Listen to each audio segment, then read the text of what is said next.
A special check from the Madison County Commission being presented to the Madison County Board of Education tonight. It's where we start. Thank you for joining us on Fox 54 News at 6. I'm Valentina Chalala. Here's a live look inside the Madison County Schools Central Office Auditorium. Tonight's Board of Education meeting just getting started.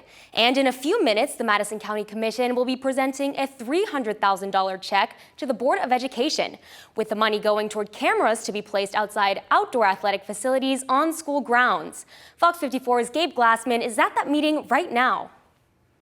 The Madison County Commission awarding the Madison County Board of Education a $300,000 check tonight, and it's all going for security systems. $300,000 will be going toward cameras for outdoor facilities across high schools across Madison County. Chairman Mac McCutcheon says this will help improve security systems across the county. We can't educate our children unless we can keep them safe, and public safety is very much an integral part of quality of life for our county.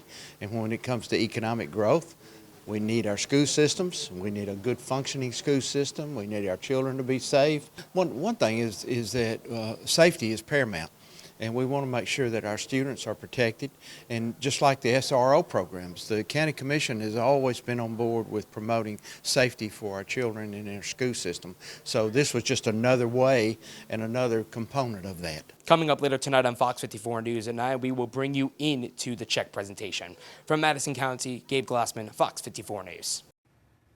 Chairman McCutcheon adds he's also excited for the continued partnership, with this being another way to help the school systems and improve safety. Now let's take a look at the weather in Huntsville today.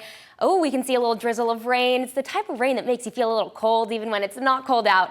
Let's bring in Fox 54 Weather Impact Chief Meteorologist Jordan Dressman. We saw quite a bit of rain today, and it definitely brought some gloomy skies along with it. Yeah, we definitely did get a fair amount of rain across the Tennessee Valley. In some cases, we picked up 3/4 of an inch of rain. Now, some of us saw much less, but those that saw the higher amounts of rain over the last couple of hours should consider themselves lucky, because at this point, we could really use a little bit of rain across the area. That activity has since come to an end. I'll show you the radar here in just a second, but a live look out over the Parkway this evening.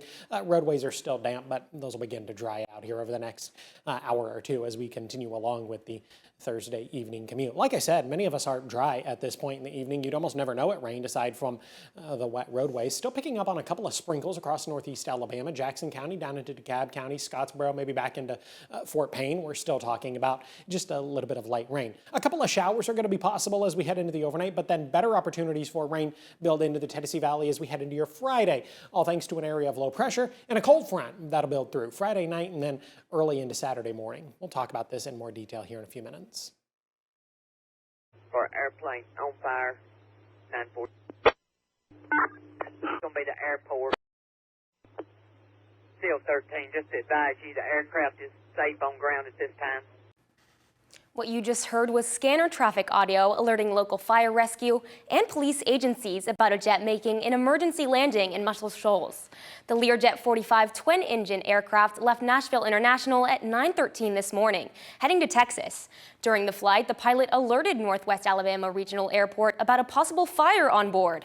The plane landed at 9:51 a.m. and was met by local first responders. The Muscle Shoals Fire Department says everyone exited the plane and no injuries were reported. Crews used a thermal imaging camera to thoroughly inspect the plane and found no signs of a fire.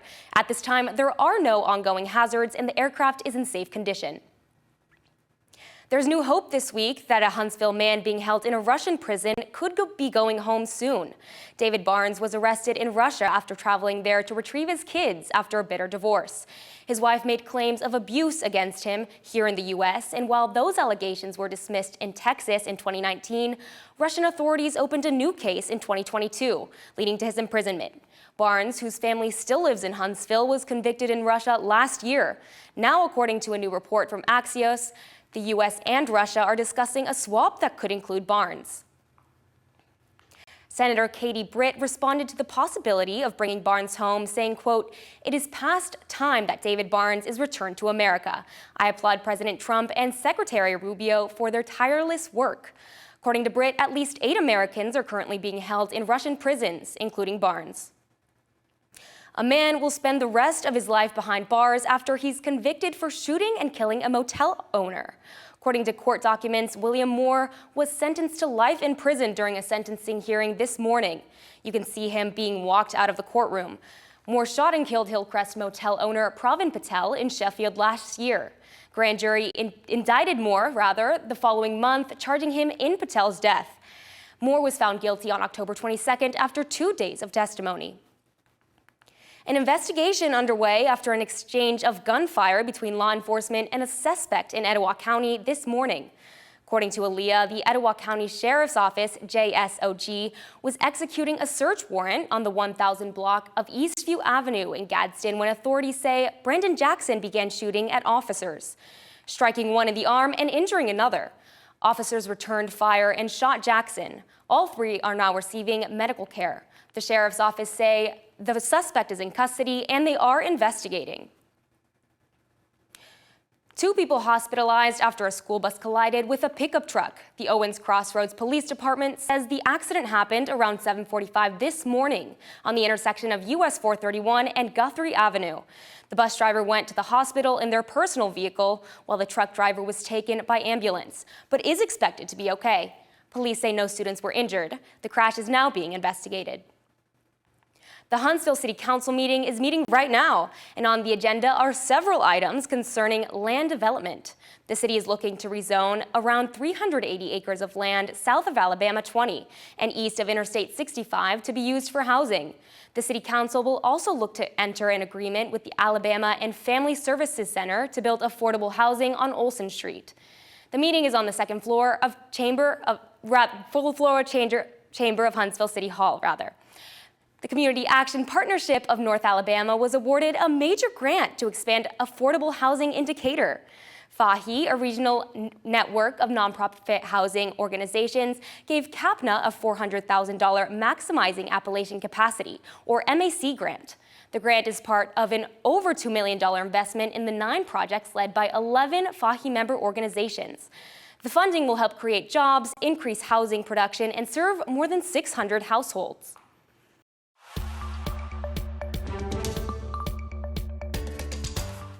The September's jobs report has been released following the government shutdown. Employers added 119,000 jobs, but one former Alabama politician is skeptical. Former Congressman Mo Brooks warns both parties may be presenting the data to support their own narratives ahead of the 2026 midterm elections.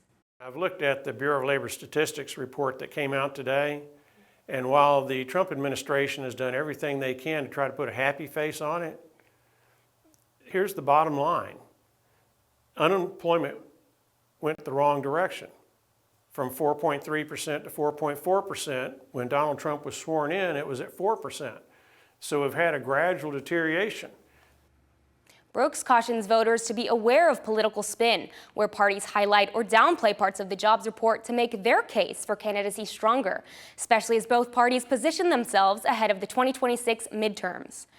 As you prepare to travel on Thanksgiving, the Alabama Law Enforcement Agency is stepping up patrols to keep you safe. Aaliyah has a few tips to ensure you make it to and from Thanksgiving dinner. To keep yourself from getting distracted, make sure to secure kids and belongings before driving.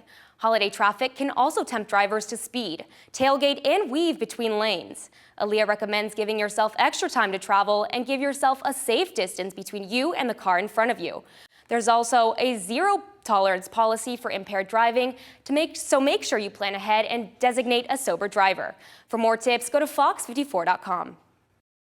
This location is the most visited by not only visitors, but visitors from all over and our community. Later tonight, Athens Limestone Tourism and the Chamber are kicking off a holiday favorite, the annual tree lighting. While events are delayed 30 minutes due to the rain, the show will go on and the community can't wait to celebrate.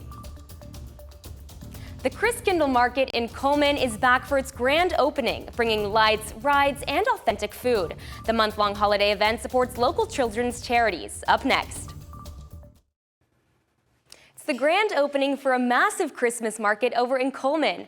The Christkindl Market draws thousands of people every year for a special celebration that runs over a month long. Fox 54's Caleb Aguayo joins us live at where the official celebration is just now getting started. Caleb, what's going on in Coleman? Yeah, Valentina, downtown Coleman is getting festive for its 7th annual Christkindl Market. Today's the grand opening, and they're kicking off the month of celebrations with a Christmas pyramid lighting here right now. The broomstick in his hand, running here and there all around the square, saying, "Catch me if you can." It's a tradition inspired by the German Christmas markets that earned their fame as early as the 15th century. From authentic German food to the decorations lighting up the market, the event's bringing many attractions to the city like ice skating, a market for vendors, and several rides, including the largest Ferris wheel in the state. It has something for everyone, but it's all for the kids. Every week of the market highlights local charities serving children, with vendors donating a portion of their proceeds to these charities. Local vendors say it's markets like these that make their craft worthwhile. That's what I really like in making public master classes with common people who never touched the craft, who never forged, who never worked by hands. You can see those sparkling eyes. You can see inspiration of the process. The Christkindl Market is open Thursday through Sunday until December 11th, when it opens up for the entire week. It'll be closed next week for Thanksgiving, but the festivities will continue until December 23rd. Live in Coleman, I'm Caleb Aguayo, Fox 54 News. Thanks, Caleb. Admission for the event is free, and families from all over are invited to attend all month long. The goal is to lift the Christmas spirit and help the charities involved. If you can't make it out to Coleman, Christkindl Market will also be returning to the Orion next month. The event brings together local artists, festive food, and live music for 3 days of holiday fun. Shoppers will find more than 60 juried artists offering unique handcrafted gifts, along with live music from the Huntsville Music Office. The free event runs from December 12th to the 14th. Coming up, the Huntsville Botanical Garden is making Galaxy of Lights more accessible with new sensory-friendly hours. We'll tell you all about it. Had a fair amount of rain across the Tennessee Valley through the course of the afternoon. That has since come to an end, but there are other opportunities for showers and thunderstorms in the forecast. We'll talk about it in just a bit. The holiday season officially kicks off tonight in Athens. The annual Athens Limestone Tinsel Trail lights up tonight at Big Spring Memorial Park. Fox 54's Logan Alexandra Russell has a preview for us tonight and the event and tells us how and what you can expect. Athens Limestone Tourism is preparing for this evening's big event, and people are actually out here putting the last-minute finishing touches on their trees. Now, this evening's event was just delayed only by 30 minutes because of inclement weather, but the fun is still going to continue as this event is a long-time favorite for the community.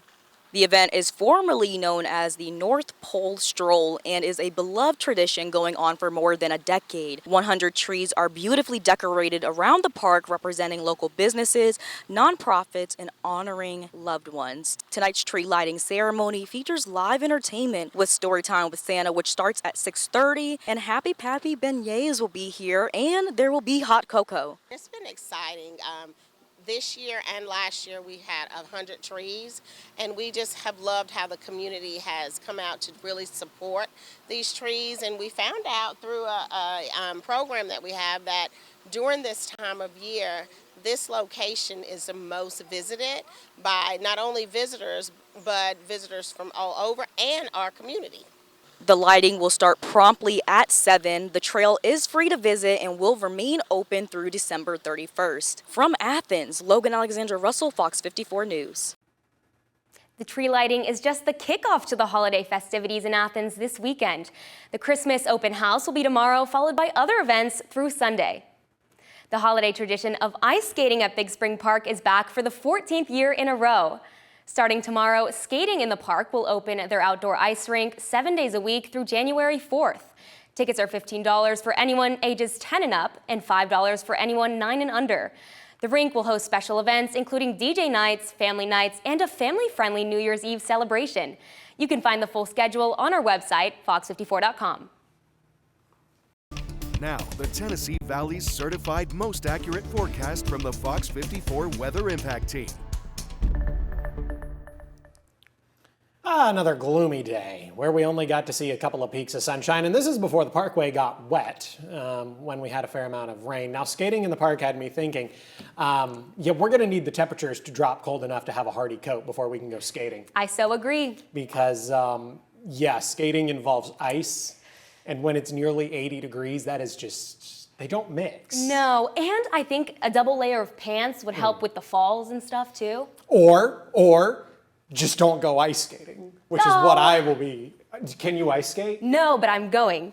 Oh, you could get one of them little plastic things that I would totally need that are meant for kids. That's a great idea. I think so too. I think we should be more supportive of adults using those plastic things that are totally meant for like 5 and 10-year-olds. But I am a grown man and I would need one of them, or me attempting to ice skate without one would end up being quite embarrassing. Live look out over the parkway this evening. We're not talking about any rain here in the city of Huntsville. Roadway's still damp because, well, we got a fair amount of rain through the course of the afternoon. In some cases, we picked up right around 3/4 of an inch. Now we're nice and dry across the Tennessee Valley, maybe just a couple of light sprinkles across DeKalb County, but that's about it. For the most part, we're going to stay dry as we head into the evening. A couple of isolated showers might be possible as we head into the overnight, but then better opportunities for more widespread precipitation begin to build into the Tennessee Valley as we head into Friday morning and Friday afternoon. That activity going to be associated with an area of low pressure and a cold front extending down from that area of low pressure. That cold front's going to move through Friday night, early into Saturday morning. So really we have a prolonged period of time where we could see some scattered showers and thunderstorms develop across the area. Our first chance is going to be during the Friday morning commute and then through the later part of Friday morning, early into the afternoon, where we're going to be talking about at least a little bit of rain. We could get some pockets of heavier rain, maybe a couple of rumbles of thunder, maybe a little bit of lightning. As we head into your Friday, yes, we could get some thunderstorms, but we're not really talking about any sort of a threat for severe weather. And honestly, we're also going to get to spend a good chunk of the day dry and even be dry as we head into the early part of the evening. Now, as we head into the later part of the evening, early into the overnight, now we're going to begin to see some shower and thunderstorm activity build in and become more widespread. 2, 3, 4 o'clock in the morning, and some of this activity could pack a bit of a punch where we get some heavier rain. These storms are going to make a little bit of noise, be a couple of flashes of lightning, but then this activity doesn't stick around very long. 8:30, 9 o'clock in the morning, nice and dry, holding on to a fair amount of cloud cover, but even that cloud cover is going to begin to break as we head into the middle and later part of the afternoon, and by the time we get to Saturday night, it looks like we're talking about a really nice, clear sky. Temperatures currently sitting in the mid-60s, 65 in Huntsville, 66 in Coleman, 66 in Fayetteville, up in southern Middle Tennessee. Maybe a little bit of patchy dense fog develops once again as we head into the overnight. There's also a chance for a couple of isolated showers.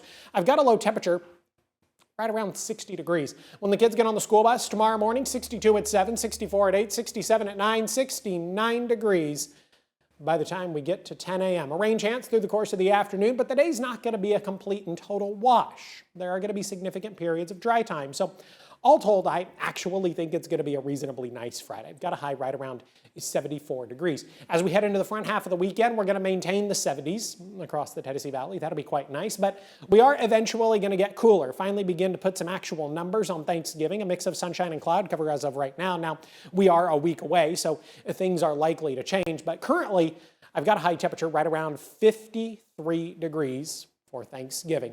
68 degrees as we head into your Sunday, 70 degrees Monday and Tuesday. Tuesday brings a fairly healthy opportunity for showers and thunderstorms to North Alabama, southern Middle Tennessee. 63 on Wednesday, and then there's your 53 as we head into Thanksgiving.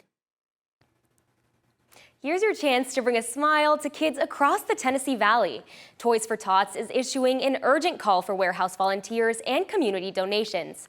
Volunteers are needed to help sort and organize toys during the final push before distribution. The organization is also looking for more donations. Toys are needed for kids of all ages by December 13th. To learn how you can help and for a full list of drop-off locations, go to FOX54.com. The Huntsville Botanical Garden is making its popular holiday event more accessible with new sensory-friendly hours. Galaxy of Lights is teaming up with Autism Support of Alabama to turning down their music to make the event more sensory-friendly. As part of the event, Autism Support of Alabama is providing earplugs while supplies last and a limited number of sensory toys. The special sessions are on November 30th and December 3rd at 4:30 p.m. with regular hours resuming at 6. A new free art series is coming to the Northwoods neighborhood at the Calvary Hill Community Center tomorrow.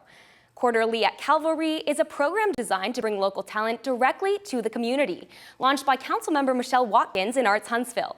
The free event kicks off with Jazz Giving with Friends featuring saxophonist Alex Banks and Tommy's sax legend friend. This series will continue into 2026 with events planned for February, May, and August. All right, let's talk a little sports. The Auburn Tigers, they're starting their third quarterback this season when they take on Mercer Saturday. We'll talk to DJ Durkin about the decision next. Fox 54 Sports is sponsored by Alpha Insurance. Hey everyone, earlier in the week, Auburn announced that they would be giving Ashton Daniels a red shirt. So during the rest of the week, questions swirling around the Plains as to who would be the starting signal caller. Well, today we got our answer. Interim head coach DJ Durkin announcing that freshman QB Deuce Knight will be the leading man on the offense to start the game Saturday. Jackson Arnold, the original starter from earlier in the season, he'll see action as well. Knight was a 5-star recruit and the 5th-ranked QB in the nation with the class of 2025. Let's talk to Coach Durkin about this decision. Both those guys have played really well. They're both going to play in the game, like I said earlier. We're going to go with Deuce as the starter, and you know, I think he's earned it, done a great job. We're excited to see him go play. They're both going to play in the game, and they're both going to play well. They're both prepared. We got a good plan for both of them. They're going to play well. So, as Coach Durkin mentioned, we'll see both Knight and Arnold playing on Saturday, with Knight getting the nod as the starter. Kickoff Saturday is set for 1 p.m. against Mercer. That game will stream live on SEC Network Plus. Speaking of quarterbacks, Falcons starting quarterback Michael Penix Jr. is done for the season with an ACL injury that he suffered on Sunday against Carolina. Penix taking a hit in the third quarter Sunday against the Panthers, and he injured his knee. He was removed from the game and replaced by veteran QB Kirk Cousins, who will be the Falcons starting quarterback for the remainder of the season. The Atlanta Falcons first-round draft pick was in the midst of his first full year as an NFL starter. All right, everyone, that'll do it for sports right here on Fox 54 Plus at 6. I'm Mo Carter. Let's send it back to Valentina. A special meeting of the Madison County Board of Education presenting a check they hope will lead to safer campuses. We'll tell you all about it. It's a meeting of music, bringing together artists, venue owners, and fans alike. We'll take you to a local hotel where the Huntsville Music Office is meeting. A popular holiday tradition returns to Coleman today, and it's bringing a German twist to the Tennessee Valley. That's coming up on Fox 54 News at 9. A cheetah at Smithsonian's National Zoo and Conservation Biology Institute from Royal Virginia campus recently gave birth to 4 cubs. The zoo says the cheetah cubs are strong, active, vocal, and eating well. This is the 20th litter born at the Front Royal campus. The zoo says the mom, Ambala, is also moving her cubs around the habitat. You can go to the zoo's website to see the adorable 1-month-old babies on the cheetah cub cam. I don't think, while they're cute, and they can probably already outrun me, I don't know if the cheetah cub cam is going to be as fun to watch as the giraffe cam was a number of years ago. Good. Yeah. Remember when we watched giraffe cam for like months straight because the giraffe was allegedly in labor for months? What? Yeah. You don't remember this? I do not remember this. What was the giraffe? Do you remember the giraffe? I can't remember the giraffe's name, but I know we ran story after story after story right here on Fox 54 until that giraffe finally gave birth. You don't remember the giraffe? I can't imagine being in labor for that long. I mean, it was a very long, drawn-out Wow. thing. Yeah, it's a very quick look at the next 7 days. For the most part, we stay warm across the area. Still going to have to deal with some scattered showers and thunderstorms as we head into your Friday. No severe weather expected. 73 Friday, Saturday, upper 60s on Sunday. Thanks for watching. Make sure to tune in to Fox 54 News at 9.